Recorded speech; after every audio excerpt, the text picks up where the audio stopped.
सो 52,945 पर अगर हम लोग शॉर्ट करते हैं तो पहला टारगेट हमारा हो सकता है 52,690। ये अराउंड आपको 255 पॉइंट्स के आसपास दे सकता है। हेलो ट्रेडर्स, कल हमने डिस्कस किया था बैंक निफ्टी का 52,370 अगर ये क्रॉस करता है तो हम लोग एक बाइंग अपॉर्चुनिटी देख सकते हैं, बट इसने 15 मिनट्स पर ही 400 के आसपास का हाई लगाया और रिटर्न आ गया, तो यहाँ बाइंग अपॉर्चुनिटी बनती नहीं। उसके बाद हमने डिस्कस किया था शॉर्टिंग हम लोग देख सकते हैं 51,945। कल मैंने इसको 52,945 लिख दिया था, बट ये 51,945 के नीचे निकलता है तो हम लोग एक्सपेक्ट कर सकते हैं 51,690। तो इसने ऑलमोस्ट लो लगाया है 51,950 के आसपास का, कुछ 50 to 60 पॉइंट से हमारा टारगेट रह गया। अब इसको अपॉर्चुनिटी कहाँ थी 1 मिनट पर हम लोग देखते हैं। सो शॉर्टिंग अपॉर्चुनिटी कहाँ थी, यहाँ से शार्प फॉल हुआ, फॉल होते ही हम लोगों को ट्रेड नहीं इनिशिएट करना चाहिए, थोड़ा सा रिट्रेसमेंट इसको हम लोगों ने होने दिया। उसके बाद ये रिट्रेस हमारी लेवल तक हुआ ये, और उसके बाद आप ये देखोगे ये ब्रेकडाउन जो है, यहाँ पर ये छोटा सा एक ब्रेकडाउन है, इस ब्रेकडाउन पर हम लोग ट्रेड इनिशिएट कर सकते थे। लेवल 945 930 के आसपास का ये, और एक्सपेक्टेशन था 690 तक का, बट 690 नहीं भी गया तो इसने 170 180 पॉइंट्स तो एटलीस्ट दिए ही हैं हमारे लेवल के आसपास से, 200 के आसपास। और कल अब बैंक निफ्टी क्या कर सकता है वो हम देख लेते हैं। सो बैंक निफ्टी ने क्या किया, फॉल के बाद सीधा अपमूव, वन साइड अपमूव दिखा दिया। अब यहाँ पर रिजेक्शन ले रहा है ये, और उसके बाद एक रिजेक्शन इसका समवेयर अराउंड यहाँ बनता है। कल बैंक निफ्टी को थोड़ा सा ट्रैक करना आज मुश्किल है। अगर ये ब्रेकआउट देके ऊपर गया तो ये यहाँ जो सेलर्स बैठे हुए हैं इस एरिया में, इनको अटैक कर सकता है। बट अब प्रॉब्लम ये है कि अगर ये ऊपर जाता है, लाइक सारे ब्रेकआउट्स देखिए, एक तो ट्रेंड लाइन का ब्रेकआउट हो गया, यहाँ पर देखो आप, ये रिजेक्शन है, ये रिजेक्शन है, और यहाँ पर आके हॉवर कर रहा है, थोड़ा सा तोड़ने की कोशिश कर रहा है। अब दो प्रॉब्लम्स इसमें ये हैं कि एक तो ये जैसे ब्रेक करेगा उसके बाद इसके हॉरिजॉन्टल जो रिजेक्शन है, this one and this one, हो सकता है इस हॉरिजॉन्टल रिजेक्शन को लाइक रिजेक्ट होकर थोड़ा सा ऊपर जाकर नीचे आ जाए, या फिर ऊपर वन साइडेड अप मूव दिखा दे। तो कौन सा लेवल है जो हम रीच कर सकते हैं और कैसे इसको हम लोग कर सकते हैं वो हम देखते हैं। सो ये लेवल मैंने मार्क करके रखा हुआ है 52,650। अब ये जब भी इसको ब्रेकआउट देगा, ट्रेंड लाइन को ब्रेक करेगा ये, प्लस ये जो हॉरिजॉन्टल रिजेक्शन है इसको ब्रेक करेगा, जितना भी ये ऊपर जाए, फॉर एग्जांपल 450 तक ये ऊपर गया और उसके बाद इसने रिटर्न दे दिया।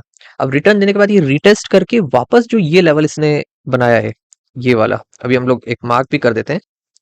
सो 50, जस्ट एक एग्जांपल है, 52,450 पर इसने ब्रेकआउट देके ऊपर गया, देन नीचे आके रिटेस्ट किया, ट्रेंड लाइन रिटेस्ट किया, और नेक्स्ट टाइम जब 52,450 को ये ब्रेक करता है तो हम लोगों को 52,650 तक लेवल अचीव हो सकता है।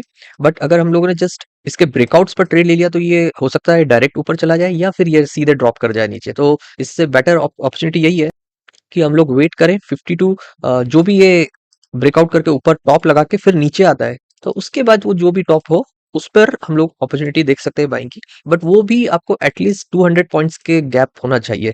अगर फॉर एग्जांपल इसने ये सब हटा देते हैं, इसने ऊपर जाके यहाँ तक हाई लगा दिया 550 तक, और फिर नीचे आके फिर नेक्स्ट टाइम ब्रेक कर रहा है, तो फिर आपको 650 लाइक 100 पॉइंट्स के लिए काम करना ठीक नहीं है।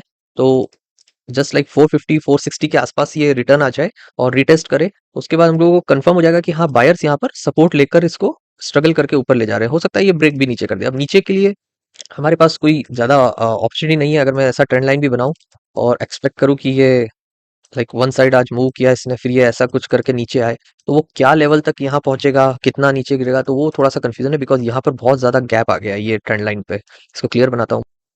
ये ट्रेंड लाइन जब वो टच करने आएगा यहाँ के आसपास और फॉल के लिए ट्राई करेगा, तो ये जो गैप है इतना, एक तो ये प्लस जो फीबो लेवल्स है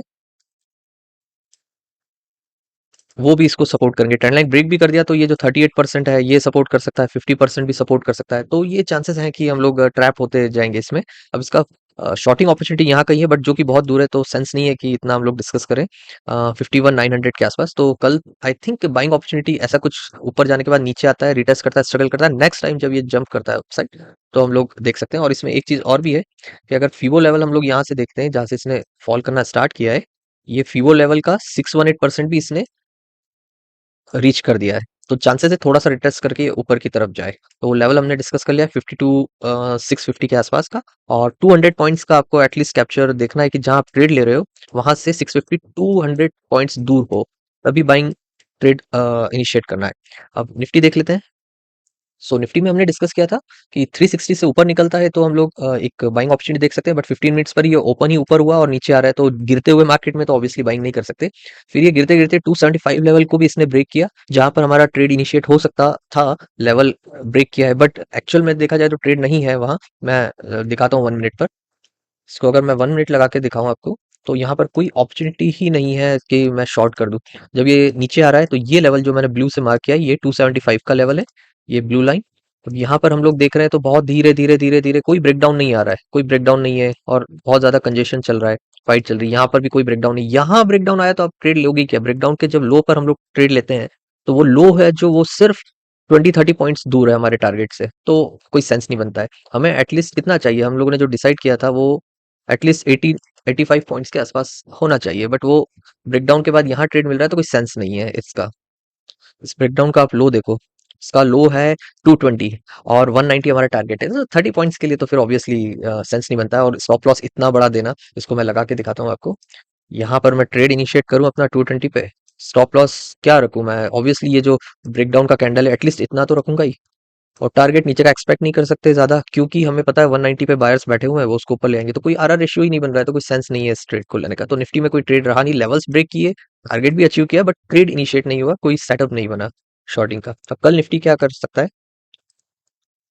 तो निफ्टी में मैंने ये लाइन ड्रॉ करी है, एक तो यहाँ से ये ट्रेंड लाइन ड्रॉ करी है, एक नीचे मैंने ट्रेंड लाइन ड्रॉ करी है, और एक ये जो लेवल है जिसको ब्रेक करने के बाद भी शार्प फॉल यहाँ से आ गया था, यहाँ से ये ऊपर जाने की ट्राई कर रहा था, यहाँ ब्रेक करके फिर नीचे आ गया, और ये पहले का इसका ब्रेकडाउन लेवल है, और यहाँ पर भी थोड़ा सा इसको हम लोग एक्सटेंड कर देते हैं समवेयर अराउंड यहाँ तक। तो ये लेवल ऑलमोस्ट निफ्टी ने रीच किया है। अब कल ये कैसा बिहेव करता है ना, डायरेक्ट इसको ब्रेकआउट करके ऊपर जाता है, थोड़ा इस ट्रेंड लाइन का रिटेस्ट लेता है, फिर थोड़ा सा धीरे होता है, तो थोड़ा सा लाइक अभी जज करना कि ये ऊपर जाएगा या ब्रेक करके नीचे जाएगा थोड़ा सा मुश्किल है। और नीचे भी जाना एज पर जो आज मार्केट चला है उस हिसाब से मुझे नहीं लगता कि ये अगर ब्रेकडाउन देता भी है तो ज्यादा नीचे जाएगा। हाँ, कल ज्यादा प्रेशर में है तो ऑब्वियसली निफ्टी जा सकता है नीचे, बट कल के लिए मुझे लग रहा है जिस हिसाब से इसने ये रैली करी है और ये रिजेक्शंस लेवल के आसपास टच कर रहा है आज, और पुराने अपने हॉरिजॉन्टल रिजेक्शन के आसपास आ गया है, तो चांसेस है थोड़ा सा पावर दिखा के अपसाइड आए, बट वो लेवल्स पता करना कि यहाँ से ऊपर जाता है या यहाँ से जाता है, वो थोड़ा सा आज आई थिंक डिफिकल्ट। तो निफ्टी के लिए आई थिंक मैं कुछ जज नहीं कर पाऊंगा। एक शॉर्ट बस ऐसे ही एक्सपेक्ट कर सकते हैं कि ये ट्रेंड लाइन ब्रेक करे, कुछ रिटेस्ट करे, एंड देन जो भी इसका ये हाई है जहां पर ये ब्रेकआउट का हाई लगा के गया, नेक्स्ट टाइम मार्केट नीचे आए, नेक्स्ट टाइम जब इस हाई को ब्रेक करे तो थोड़ा सा आप यहाँ तक का एक्सपेक्ट कर सकते हैं। अब लेवल मैं नहीं बता रहा हूँ बिकॉज मैं थोड़ा सा उस पर कॉन्फिडेंट नहीं हूँ, सो ऐसा कुछ हो सकता है। Okay, thanks for watching.